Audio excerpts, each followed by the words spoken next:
저는 작은 액세서리 사업을 하는 사람입니다.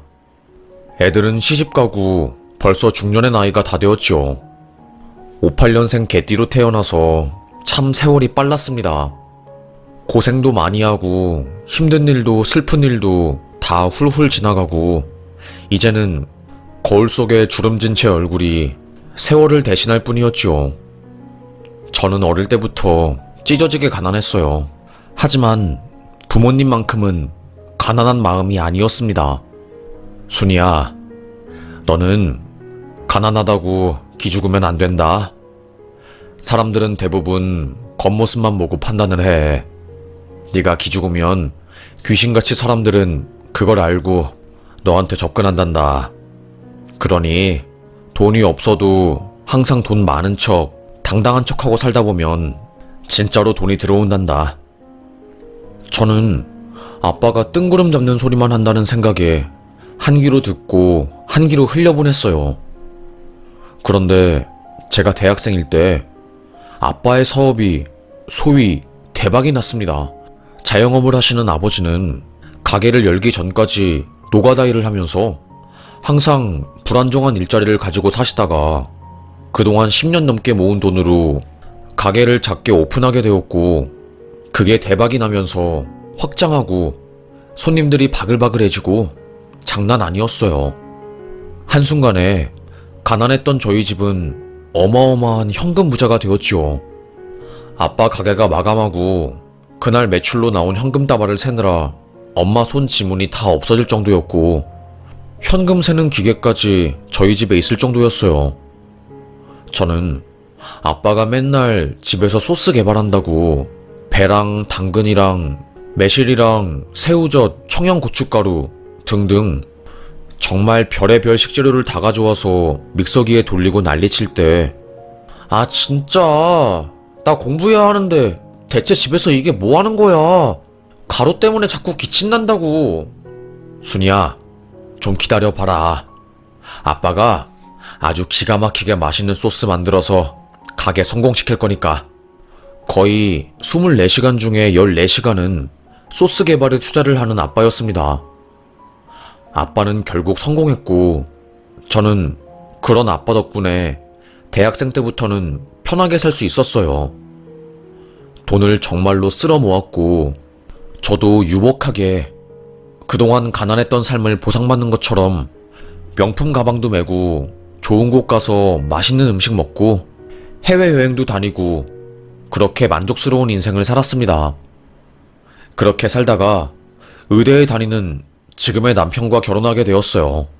남편은 찢어지게 가난한 집안에서 혼자 공부해서 의대에 들어온 인재였고요. 저도 남편이 의사니까 더 호감이 가고 붙잡고 싶었어요. 그래서 저희 집안 재력을 내세우면서 저의 매력을 어필한 것도 있었지요. 저와 남편은 결혼에 성공했고, 특히나 우리 아빠가 남편을 좋아했어요. 남서방은 성실하게 살아왔으니 의대에 합격한 거고 참 대단하다네. 나도 가난하게 살아와서 그 힘든 환경에서 성공하는 게 얼마나 힘든지 잘 아는 사람이기에 자네가 뼈를 깎는 노력으로 의대에 들어온 것을 매우 높게 사는 중이라네. 앞으로 필요한 게 있거나 내가 도울 부분이 있다면 언제든지 도움을 요청하게나, 남서방. 아버님, 말씀만으로도 감사합니다. 제가 더 열심히 해서 아버님께 도움되는 사람이 되어야지요. 그리고 돈도 많이 벌어서 순이한테 좋은 거 많이 해주고 행복하게 만들어줘야지요. 그런데 에휴, 참 결혼 생활이라는 게 쉽지 않더라고요. 페이닥터였던 남편놈은 개원한다고 난리를 쳤습니다. 내 동기들 다 개원해서 한 달에 1,000만 원씩 너끈하게 본다니까? 개원만 하면 대박이라고. 개원이 쉬운 건 아니니까 나는 당신이 페이닥터 조금 더 한 다음에 개원했으면 좋겠는데. 아 진짜 이때 아니면 기회가 없다니까? 세상 물정 모르는 남편놈은 동기 3명이랑 종합검진을 받을 수 있는 내과를 개원한다고 거의 10억에 가까운 돈을 대출받고 땡겨서 개원했습니다. 그런데 여러분도 아시다시피 판이 크면 클수록 손해볼 위험도 크잖아요. 제 남편은 쫄딱 망했습니다. 그냥 망한 것도 아니었어요. 완전히 박살이 났지요. 왜냐하면 남편이랑 같이 개업하기로 한 동기 2명이 개업 전에 돈을 안 주고 튀었던 겁니다. 야, 미안하다. 너무 무서워서, 너무 크게 일을 벌이는 것 같아서 나는 여기서 빠질게. 그게 무슨 소리야. 이미 내 명의로 대출 다 하고 병원 계약까지 했는데. 야, 이건 아니지. 이런 식으로 행동하면 안 되지. 남편의 친구들은 도망갔고 남편 혼자 그 큰 병원을 개원했지만 손님은 한 명도 오지 않았어요. 그도 그럴 것이 종합검진을 할 거면 큰 병원에 가서 하지 굳이 동네에 있는 병원에 갈 필요는 없잖아요. 적자가 어마어마하게 커졌고 결국 저희 남편은 손 한 번 제대로 쓰지 못하고 쫄딱 망해버렸습니다. 빚만 10억이었고 생활비도 못 받는 처지가 되자 우리 아빠가 남편을 진짜 많이 도와줬어요. 남서방, 얼마나 힘들겠어. 빚이 한두 푼도 아니고. 에휴, 어쩌면 좋나 남서방. 그러게요, 아버님. 장인어른, 저 요즘 힘들어 죽을 것 같아요. 딸내미 얼굴 볼 자신도 없고 마누라한테는 죄 지은 것 같아서 집 들어갈 때 마음이 너무 무거워요. 마누라 말 들을 걸. 괜히 무리해서 개원하는 바람에 다 날려버리고. 저 이제 어떻게 해요? 아버님, 저 죽고 싶습니다.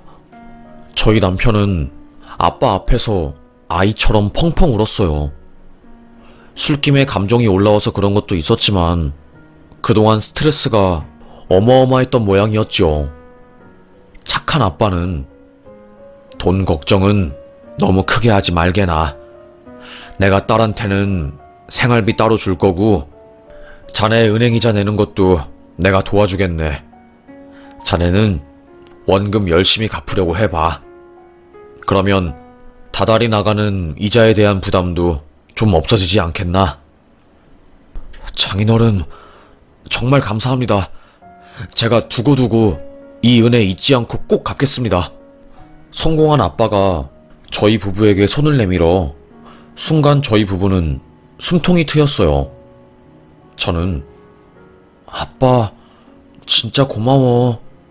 그리고 너무 미안해. 내가 잘해드려야 하는데 효도해야 하는데 되려 이 나이에 민폐만 끼치네. 우리 딸, 아빠는 항상 딸 편이야.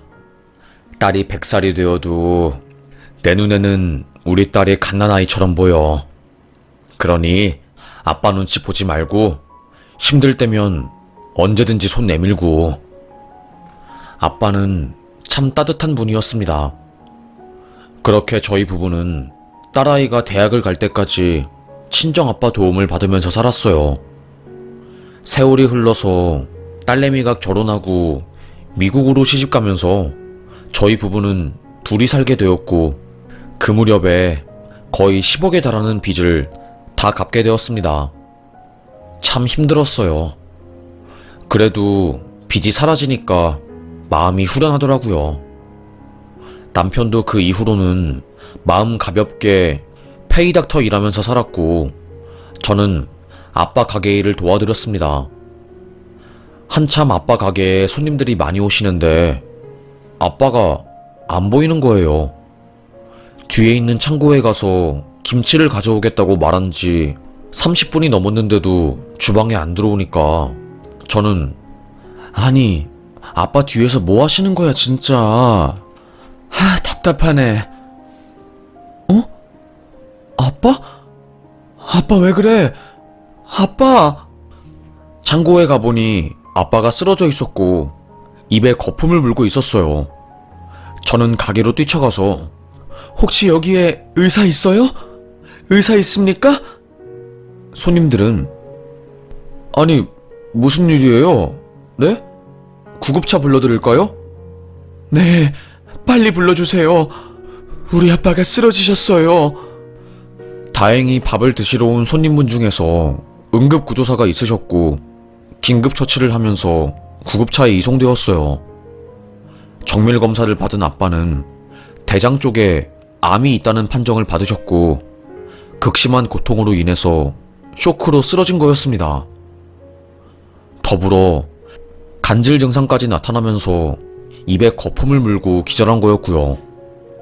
아빠, 이게 대체 무슨 일이야? 그동안 이렇게 아팠는데 왜 나한테 말 안 했어? 정말 마음 아프네. 난 몰랐지. 아빠가 이렇게 아픈지. 그냥 진통제 먹으면 나을 줄 알고 식당 비우면 안 되니까 그래서 참고 살았는데 이렇게 큰 병일지 몰랐어, 아빠도. 의사 선생님은 숙연한 표정으로 저를 부른 뒤 조심스럽게 말하더라고요. 저희가 3기 초반 정도만 되어도 생존 가능성이 있다고 말씀드리는데 지금은 암세포가 몸에 대부분 전이된 상황이고 수술을 한다고 해도 암을 뗀 후에 항암 치료를 해도 예후가 너무 안 좋아서 길어야 1년이라고 말씀드릴 수 있을 것 같습니다. 네? 뭐라고요? 아빠가 시한부라고요? 저는 말기암이라고 해도 요즘 의학이 발달되었으니까 당연히 살 수 있을 거라고 생각을 했어요. 그런데 시한부라고 판정을 받으니 심장이 쿵 내려앉는 듯 했습니다. 이 사실을 알게 된 남편은 뭐라고? 장인어른이 말기암이라고? 세상에. 저와 같이 충격을 받았어요. 그도 그럴 것이 우리 아빠가 사위한테 진짜 잘해줬거든요. 위에서 말해드린 것처럼 남편의 빚도 함께 갚아주시고 이자 같은 것도 대신 내주시고 딸이 행복했으면 하는 바람에서 사위에게도 온정을 베푸신 분이었지요.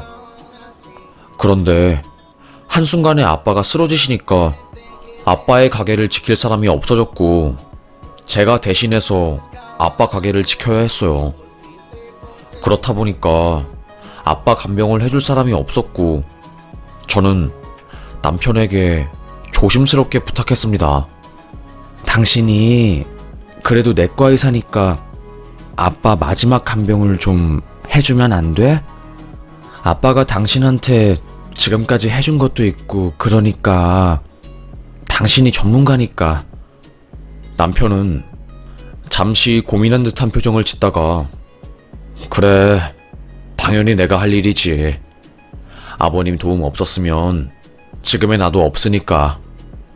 남편은 거동도 못하시고 부축하는 사람이 없으면 용변도 못 보시는 상황인 아빠의 모든 부분을 간병해 주었어요.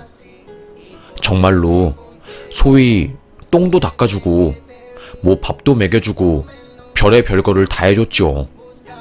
저는 미안해.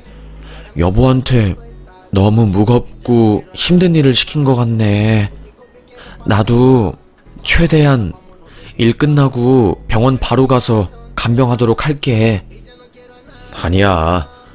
나 레지던트 할 때는 이것보다 더한 것도 많이 했어. 이게 내 일인데 뭘. 하나도 안 힘들어. 남편의 그 한마디에 따뜻해졌습니다. 그런데 참 웃긴 게 그런 남편이 바람을 피웠더라고요. 제가 이걸 어떻게 알았냐면 아빠 간병하느라 집에 안 들어오는 남편 때문에 집안이 어지럽혀져 있길래 청소를 하다가 남편이 예전에 쓴 핸드폰을 발견했어요. 어? 이거 뭐야? 이 핸드폰 아직도 있네? 핸드폰 켜지면 팔아야겠다. 핸드폰을 충전해서 전원을 켠 순간 그야말로 판도라의 상자가 열린 거였지요. 문자 메시지 같은 게 남아있었고 거기서 남편이 여자 나오는 업소를 수도 없이 많이 다녔다는 것을 알게 되었고 페이닥터 할 때 저 몰래 거기서 일하는 간호사랑 바람 피우고 오피스 와이프도 따로 두었다는 걸 알게 됐어요. 오빠, 울 남편이 내가 오빠랑 너무 연락 많이 한다고 의심하네. 앞으로 연락은 좀 줄이고 무인 모텔에서 만나서 이야기하는 걸로 하자. 내가 주소 보내주면 거기로 와. 알겠지? 이런 문자들을 보고 저는 충격받았습니다. 그래도 저희 남편 열심히 일하고 가정에 충실한 줄 알았는데 뒤에서 여자를 만나고 있다는 거에 충격을 너무너무 크게 받았어요. 혼란스러워서 친구에게 말하니까 남자들은 좀 그렇잖아. 아무리 마누라가 이쁘고 잘 나가도 처음 본 여자가 제일 이쁘다는 말이 있잖아. 그런 말이 왜 나오겠어? 그만큼 한눈 잘 파니까 그런 말이 나온 거지. 에휴, 그리고 네 남편이 지금 장인어른 간병한다며. 그게 쉽니? 예전에야 그냥 정신 못 차리고 불륜질했다면 지금은 그래도 정신 차렸으니까 장인어른 간병하고 그 개고생을 떠맡은 거 아니야. 네가 지금 남편 불륜 사실 폭로한다고 해서 너한테 좋은 것도 없으니까 그냥 가슴에 묻고 가. 그게 너한테 제일 최선인 것 같아. 친구의 조언에 저는 마음을 먹었어요. 남편의 불륜은 가슴속에 묻고 평생 동안 꺼내지 말아야겠다. 라고요. 솔직히 판도라의 상자를 연 이후 남편에 대한 호감이나 마음이 뚝 떨어진 것은 사실이었어요. 그래도 남편은 아빠를 간병해주고 있으니까 제가 안고 갈 숙제라고 생각했죠. 그러다가 아빠의 상태가 더더욱 악화되었고 저는 아빠 식당을 접고 남편과 함께 아빠를 간호했습니다. 남편과 함께 아빠를 간호하면서 남편이 여전히 저 몰래 불륜질을 한다는 것을 전 알게 됐습니다. 새벽에 병원 간이 침대에서 자는 게 너무 몸이 불편해서 병원 로비에서 이불을 덮고 잠을 자고 있었습니다. 그래 자기야. 내가 요즘에 장인 간병하느라 몸 아파 죽겠어. 진짜 빨리 이놈의 장인어른은 죽기나 할 것이지. 참 늙은이들이 명줄은 길어요. 시한부 판정 받고도 아득바득 숨쉬는 거 보면. 에휴, 장인어른 돌아가시고 재산 물려받으면 내가 우리 애기한테 가방 하나 사줄게. 샤넬이나 구찌. 그래 알겠어. 호캉스도 같이 가자. 억장이 무너지는 듯 했습니다. 저는 속으로 그럼 지금까지 우리 아빠 간병해준 건 순수한 마음이 아니라 우리 아빠한테 한 푼이라도 더 뜯어내려고 그런 거였어? 세상에 어떻게 이런 인간이 다 있냐? 속 터져. 어떻게 이럴 수가 있어? 너무 혼란스러웠어요. 저희 남편이 친정아빠에게 잘해준 이유도 다 뒤에서 꿍꿍이가 있었던 거고 그걸 알게 된 저는 뒤통수를 한 대 맞은 기분이었지요. 아무것도 모르는 아빠는 우리 맞사위 덕분에 편하게 병원 생활 한다고 하면서 좋아라 하셨고요. 그러다가 급격하게 건강이 악화된 아빠는 호흡기를 차야 할 정도로 상황이 안 좋아졌고 결국 돌아가시기 일보 직전이었어요. 저는 정말 지옥길을 걷는 것 같은 기분을 느꼈지요. 아빠는 아프시지 남편은 바람 피웠지 죽겠더라고요. 그때 아빠가 우리 맞사위가 내 재산을 가져야지. 날 이렇게 지극정성으로 간호하고 옆에 꼭 붙어 있으니 말년에 아들을 얻은 것 같았단다. 맞사위 덕분에 의사사위를 둔 덕분에 정말 행복했어. 참 고마웠다. 내 명의로 된 상가랑 가게는 맞사위가 관리하는 걸로 하거라. 저는 당황해서 아빠 무슨 말을 하는 거야? 왜 유언을? 몇 년은 더 살아야 하는데 왜 그래? 안 돼! 삐삐삐. 심장 박동수가 멈추는 소리와 함께 아빠는 순간 호흡이 멈췄어요. 의사가 와서 심장 제세동기로 다시 아빠의 심장을 살렸지만 중환자실에 실려간 아빠는 3일간 코마 상태로 계시다가 결국 사망하셨습니다. 아빠가 죽었지만 눈물 한 방울 안 흘리는 남편을 향해서 전 말했습니다. 당신, 내가 나 몰래 불륜질하는 거 모를 줄 알았어? 나 다 알아. 내가 새벽에 병원 로비에서 쪽잠 자고 있을 때 나 몰래 상간녀랑 통화하고 우리 아빠 죽으면 그 재산 당신 거라고 상간녀한테 우리 아빠 재산으로 명품백 사주겠다고 했다며? 진짜 미친 거야? 뭐? 당신이야말로 미쳤어? 남의 뒤는 왜 밟아? 어? 저에게 되려 화를 냈습니다. 지금 누가 잘못한 건지 헷갈리게 하더라고요. 전 더 어이가 없었죠. 바람핀 건 당신인데 내가 왜 당신한테 욕을 먹어야 해? 정도가 있지. 아무리 생각해도 이건 아니지.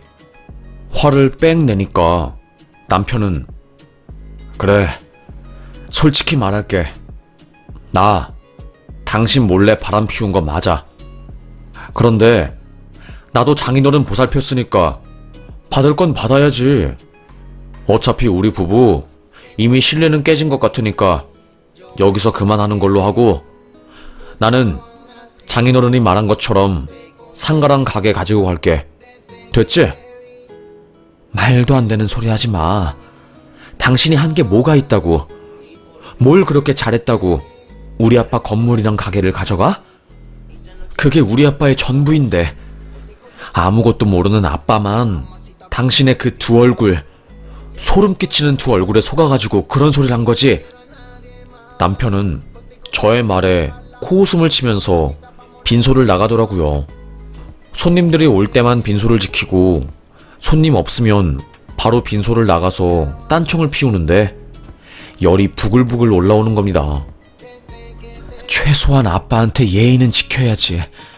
나랑 곧 이혼할 거라고 우리 아빠 돈 가지고 갈 생각에 슬픈 것보다 기쁘고 싱글벙글 웃음이 나지? 에휴, 내 인생. 어떻게 이런 놈이랑 내가 결혼해서 이렇게 고통스러운 삶을 보내냐? 그러게, 결혼 잘하지 그랬어. 남 이야기 하듯이 말하는 남편의 뺨을 찰싹 때렸습니다. 죽어! 펑펑 울면서 제가 악을 질렀고 장례식장 관계자들이 와서 사태 파악을 했어요. 저를 말렸고 남편은 저를 위아래로 쳐다본 뒤 재수없는 사람 본 것처럼 혐오스러운 표정을 짓더라고요. 불륜을 들킨 이후에는 아주 막장으로 나가는 것 같았습니다. 우리 아빠도 돌아가시고 재산도 받을 생각에 싱글벙글한 거죠. 제가 고통스럽고 힘들어하는 것은 안중에도 없는 것 같았습니다. 겨우겨우 발인을 마치고 집으로 돌아와서 아빠의 유품이랑 가게를 정리하고 있는데 친구가 그러더라고요. 너희 아빠가 돌아가시기 직전에 유언 남기셨다며? 그것 때문에 골치 아프다. 아빠가 재산을 남편한테 물려주겠대. 제일 큰 게 상가랑 가게인데 나 없을 때 남편 놈이 아빠 간병하면서 대체 어떤 가머니설로 아빠를 살살 꼬셔낸 건지. 아빠 죽었으니까 그 돈 받을 생각에 신났어 남편 놈. 나랑 이혼하고 상간녀랑 하와이 가서 살림 차릴 거래. 그게 상칠은 아내한테 할 소리야? 나 살다 이런 놈 진짜로 처음 봐. 내가 예전에 사법고시 준비한 거 알지? 그러다가 노선 바꿔서 지금 7급 공무원 하고 있잖아. 그래서 형사랑 민법 소송 조금 알긴 하는데 유언 남길 때 녹취한 거 없으면 법적인 효력 없을 수도 있거든? 그때 아버님 마지막으로 말 남기실 때 너랑 네 남편만 있었던 거지? 나랑 내 남편만 있었어. 그래. 너만 입 싹 닫으면 되는 거야. 변호사 찾아가서 이거 관련해서 자세히 물어봐. 분명히 답이 나올 거야. 헐, 알겠어. 고맙다. 역시 너밖에 없다. 나 진짜 힘들었는데 네 덕분에 돌파구가 보인다. 저는 그날 바로 변호사를 찾아갔어요. 아빠 가게 운영할 때 법적 관련해서 자문을 해주신 변호사분이 계셨고 겨우겨우 명함을 찾아서 연락을 한 뒤 찾아뵈었죠. 변호사님, 이런 경우에 저희 남편은 어떻게 되는 건가요? 효력이 있는 걸까요? 이것 때문에 미치겠어요. 아빠는 남편이 바람 피우는 것을 모르고 임종 직전에 유산을 남편한테 물려준다고 발언을 한 상태고, 남편은 그거 듣고 그것만 믿고 이렇게 온 동네방네 난리치면서 살고 있어요. 일단 녹음이나 녹취록이 없어서 법정에서 증거로 쓰이기는 거의 힘들 것 같고요. 어떠한 공증이 된 형태로 유언장이 있어야지 재산을 분할할 때 효력이 발생하는데 그게 없으니까 현실적으로 남편분께서 재산 분할을 받는 건 불가능할 것 같습니다. 이 부분에 대해서 걱정할 필요는 없어요. 정말인 거죠? 저 변호사님만 믿으면 되는 거죠? 네, 맞습니다. 걱정하실 필요 없습니다. 정말 너무너무 감사합니다. 진심으로 머리 숙여서 감사합니다.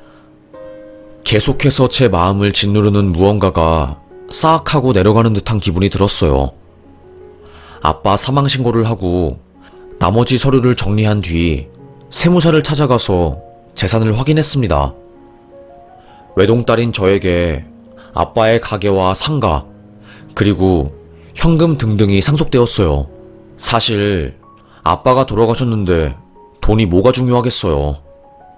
전 바로 이혼 소송도 준비했습니다. 이미 남편의 예전 핸드폰에 불륜의 증거가 있는 상황이었기 때문에 이혼 소송에서 제가 불리한 것은 하나도 없었어요. 그런데 갑자기 제가 사는 집에 날아온 고소장, 심장이 쿵 했습니다. 뭐야? 이게 뭐야? 누가 보낸 거야? 손이 덜덜 떨리더라고요. 알고 보니 남편이 변호사를 대동해서 우리 아빠 재산 관련한 소송을 한 거였습니다. 본인이 우리 아빠에게 받은 유언장이 있다고 하면서 증거로 쓴다는 거였어요. 저는 두려운 마음에 당장 변호사한테 달려갔어요. 이거 어떻게 합니까? 보니까 이게 진짜인지 아닌지도 확인이 불가능하고 아버님이 진짜로 이 유언장을 쓴지 안 쓴지에 대한 감정은 법원에서 확인하는 건데 확인 불가 판정이 나올 가능성이 많아요.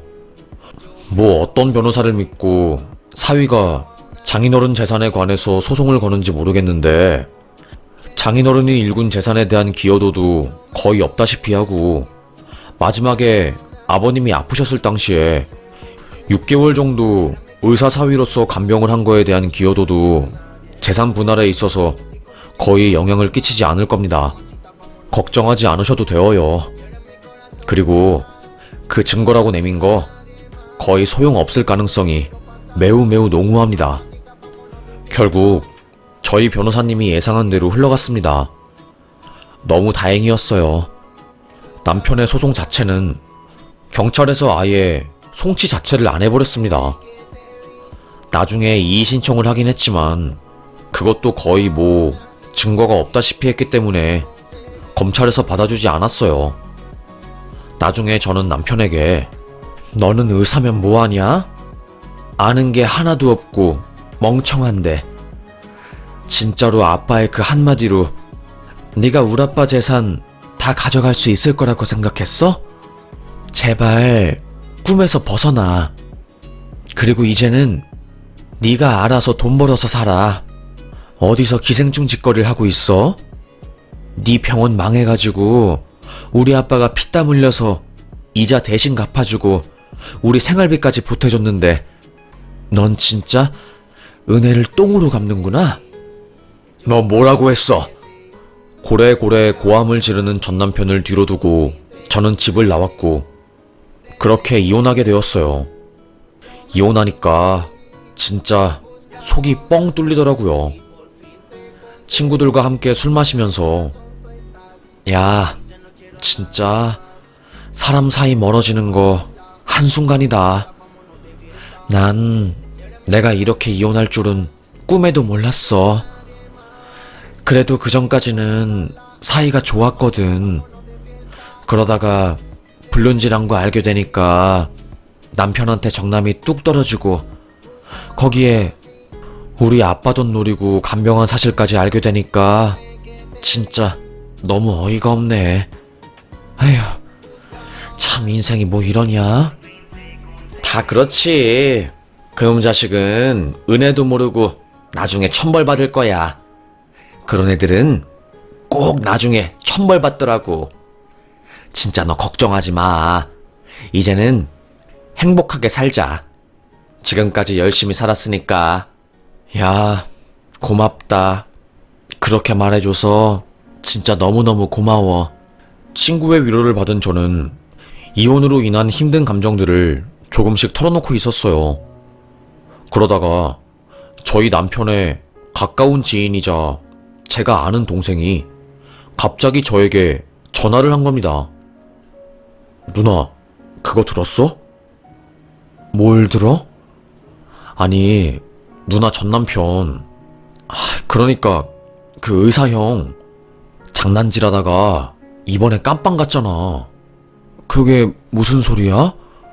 장난질을 하다가 깜빵을 갔다니 무슨 말이지? 그 형이 돈 벌겠다고 강남 성형외과에서 부잣집 사모님들 상대로 우유 주사 같은 걸 놔줬나봐. 우유 주사가 뭔데? 있어. 그 맞으면 잠 잘 오고 1시간만 자도 몇 시간씩 푹 잔 것 같은 효과 주는 주사. 그게 사실 마약류로 관리되어서 함부로 쓰면 안 되는데 그 형 돈에 눈 멀어가지고 거액 받으면서 그 약 몰래 빼돌려서 투약했나봐. 저번에 8시 뉴스에 나왔잖아. 진짜 난리도 아니었어. 헐, 진짜야? 알고 보니까 전 남편은 저랑 이혼한 이후로 각성을 한 것인지 어떻게든 돈 벌겠다고 강남 성형외과로 들어간 거였어요. 자기는 성형외과 전문의가 아니니까 비전문의로서 환자들 얼굴에 손대는 것은 예후가 안 좋을 것 같으니 자기 의사 면허를 활용해서 금지된 약물에 손을 댔고 그걸로 거의 수억을 벌었다고 하더라고요. 전 남편이 근무하는 병원에서 유독 심하게 그 약물을 많이 쓰니까 보건당국에서 조사가 온 거고 그때 거기 조무사들이 차트 조작한 거를 양심 선언해서 싹 다 들킨 거였습니다. 약물 관리가 제대로 안 되고 있는 것이 들통이 났고 그걸 주도한 전 남편의 혐의가 특정되면서 구속영장이 내려와서 구속된 거였어요. 그게 이제 언론에 나오면서 크게 대서특필되고 의사 면허 남용에 대한 논의가 엄청 활발하게 일어난 거죠. 그래서 결국 남편은 의사임에도 불구하고 실형을 선고받았다고 하더라고요.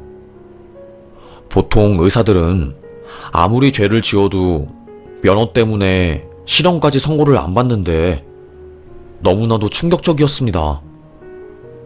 비록 전 남편이긴 하지만 한때 남편이었기 때문에 그 사람이 감옥에 간다는 것은 참 저에게는 쇼크였어요. 그 형 돈돈거리고 은근히 속물인 거 티났는데 결국엔 이렇게 깜빵에 가는구나. 참 대단하다 대단해. 나는 누나랑 그 형이랑 이혼했다고 해서 누나가 이미 형에 대해서 알고 있는 줄 알았어. 그런데 모르는 것 같아서 혹시나 해서 전화해봤는데 세상에 진짜 누나 이혼하길 정말로 잘했어. 진짜 잘했어. 와, 그러게 말이야. 사람이 변하네, 진짜. 참 무섭다, 나도.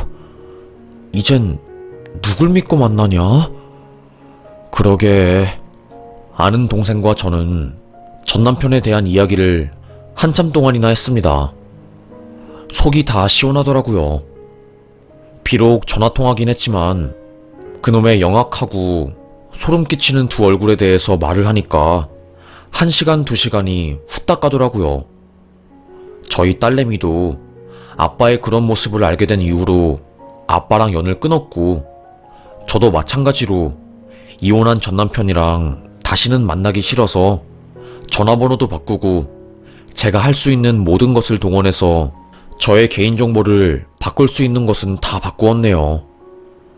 징역 1년 8개월 받았던데 감옥에서 아주 피눈물 흘리면서 참회하고 있을 것 같습니다. 맨날 의사라고 대접받으면서 살다가 감옥에 갔으니 얼마나 비참하고 힘들겠어요.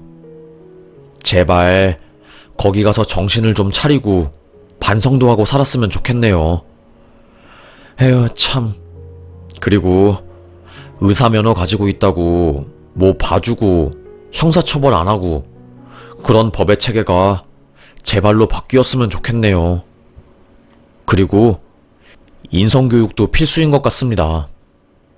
아빠 돌아가시고 나서 많은 일들로 인해서 상처도 많이 받고 심적으로 정말로 힘들었지만 그래도 시간이 흐르면서 제 감정 상태에 대해 잘 돌아볼 수 있게 되었고 지금은 아주 편안하고 감사한 상태로 하루하루 잘 살고 있네요.